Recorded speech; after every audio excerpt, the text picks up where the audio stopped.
வண்டி காணும்னு கேள்விப்பட்டேன், என்னாச்சு? ஆமாண்டா, எவனும் நைட்டு வண்டியை வந்து தூக்கிட்டு போட்டான்டா. யாரு என்னன்னு பாத்தியா நீனு?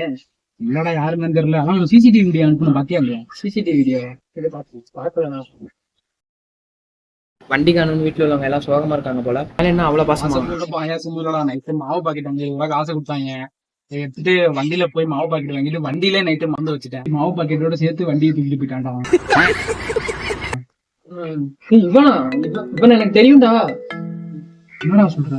ஒரு நிமிஷம்டா தம்பி, போலீஸ் ஸ்டேஷன்ல பேசுறோம். வண்டி சொல்லுங்க கொடுத்துருந்தீங்களே, வண்டி யார் எடுத்தாலும் கண்டுபிடிச்சாச்சு. ஆனா பிடிக்கிறது ரொம்ப கஷ்டம்னு நினைக்கிறேன். முடிஞ்ச அளவு நாங்க பிடிக்க ட்ரை பண்ணிட்டு தான் இருக்கோம். வண்டி பத்தி தகவல் கிடைச்சா சொல்றேன். Okay sir, okay sir. இவன் எனக்கு தெரியும். அவ்வளவு சீக்கிரம் அவனால அவனை பிடிக்க முடியாது. ஏன்டா? நான் சொல்றேன்ல, கஷ்டம்டா அவனை பிடிக்கிறது. அவன் என்ன அவ்வளவு பெரிய ரவுடியா? இல்ல இல்ல பெரிய கேங்ஸ்டரா? இல்ல. என்ன பாகிஸ்தான்ல ஏதோ தீவிரவாத அமைப்புல இருக்கானு? இல்ல. யாரு தாண்டா அவன்? சொல்லி தொலைடா. அவன் இடியாப்பம் விக்கிறவன்.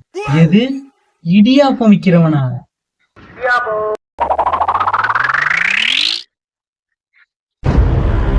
எங்கடா ஆளவே காணோம்?